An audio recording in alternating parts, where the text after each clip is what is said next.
Sai Baba, please guide me through this chapter. Sri Sai Satcharita, Chapter 1, Obeisances, the story of grinding wheat and its philosophical significance. According to the ancient and revered custom, Hemantpal begins the work Sri Sai Satcharita with various salutations. First, he makes obeisance to the god Ganesh to remove all obstacles and make the work a success, and says that Sri Sai is God Ganesha himself. Then to Goddess Saraswati to inspire him to write the work, and says that Sri Sai is one with the goddess and that he is himself singing his own life.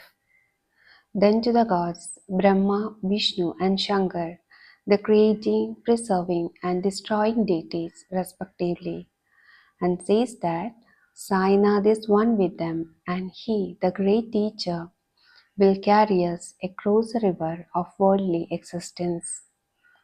Then to his tutelary deity Narayan Adinath, who manifested himself in Konkan, the land reclaimed by Parashurama, and to the Adipurush of the family. Then to Bharadwaja Muni, into whose Gotra he has born, and also to various rishis Yajnavalkya, Bhrigu, Parashar, Narad, Vedavyas, Sanak, Sanandan, Sanat Kumar, Shuga, Shaunak, Vishwamitra, Vasishta, Valmiki, Vamadev, Jaimini, Vaishambhayanan, Navayogendra, etc. And also modern saints such as Nivritti, Gyandev, Soban, Muktabhai, Janardhan, Eknath, Namdev, Tukaram, Kanha, and Narahari. Then to his grandfather Sadashiv, father Raghunath, his mother who left him in his infancy, to his paternal aunt who brought him up, and to his loving elder brother. Then to the readers and pray to them to give their whole and undivided attention to his work. And lastly, to his Guru Sri Sainath, an incarnation of Sri Dattatreya, who is his sole refuge and who will make him realize that Brahma is the reality and the world an illusion, and incidentally to all beings in whom the God dwells. After describing in brief the various modes of devotion according to Parashar, Vyasa, and Shandilya, the author goes on to relate the following story. It was some time after 1910 that I went one fine morning to the masjid in Shirdi to have darshan of Sai Baba. I was wonderstruck to see the following phenomenon. After washing his mouth and face, Sai Baba began to make preparations for grinding wheat. He spread a sack on the floor and thereon set a hand mill. He took some quantity of wheat in a winnowing fan, and then drawing up the sleeves of his kafni and taking hold of the peg of the hand mill, started grinding the wheat by putting a handfuls of wheat in the upper opening of the mill and rotated it.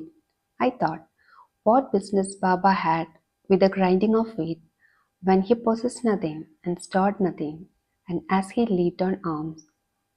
Some people who had come there thought likewise, but none had the courage to ask Baba what he was doing. Immediately, the news of Baba grinding wheat spread into the village, and at once men and women ran to the masjid and flocked there to see Baba's act. Four bold women from the crowd forced their way up, and pushing Baba aside, forcibly took the peg or handle into their hands, and singing Baba's Leelas, started grinding. At first Baba was enraged, but on seeing the women's love and devotion, he was much pleased and began to smile. While they were grinding, they began to think that Baba had no house, no property, no children, none to look after, and he lived on alms, and therefore he did not require any wheat flour for making bread or roti. What will he do with this large quantity of flour? Perhaps, as Baba is very kind, he will distribute the flour amongst us.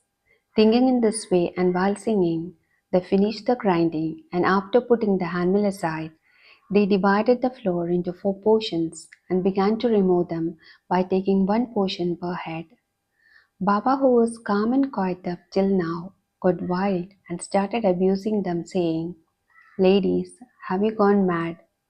Whose father's property are you looting away? Have I borrowed any wheat from you, so that you can safely take the flour? Now do this. Take the flour and throw it on the village borders." On hearing this, the women felt abashed and, whispering amongst themselves, went to the outskirts of the village and spread the flour as directed by Baba. I asked the Shirdi people, what was this that Baba did? They replied, as cholera epidemic was spreading in the village, this was Baba's remedy for the same. It was not wheat that was ground, but cholera itself was ground into pieces and pushed out of the village. From this time onward, the cholera epidemic subsided and the people of the village were happy. I was much pleased to know all this, but at the same time my curiosity was also aroused. I began to ask myself, what earthly connection was there between wheat flour and cholera? What was the causal relation between the two and how to reconcile them? The incident seems to be inexplicable. I should write something on this and sing to my heart's content Baba's sweet Leelas. Thinking on this way about this Leela, my heart was filled with joy, and I was thus inspired to write Baba's life, the Sai Satcharita. And as we know, with Baba's grace and blessings, this work was successfully accomplished. Philosophical significance of grinding. Apart from the beginning, which the people of Shruti put on this incident of grinding wheat, there is, we think, a philosophical significance too. Baba lived in Shruti for about 60 years, and during this long period, he did the business of grinding almost every day. Not, however, wheat alone, but the sins, the mental and physical afflictions, and the miseries of his innumerable devotees. The two stones of his mill consisted of karma and bhakti, the former being the lower one and the latter the upper one. The handle with which Baba worked the mill consisted of dhyan. It was the firm conviction of Baba that knowledge or self-realization is not possible unless there is a prior act of grinding of all our impulses, desires, sins, and 3 gunas, namely sattva, rajas, and tamas, and the ahankar, which is so subtle and therefore so difficult to get rid of. This reminds us of a similar story of Kabir, who, seeing a woman grinding corn, said to his guru Nibadiranjan, "I am weeping because I feel the agony of being crushed under the wheel of worldly existence, like the corn in the handmill." Nibadiranjan replied, "Do not be afraid.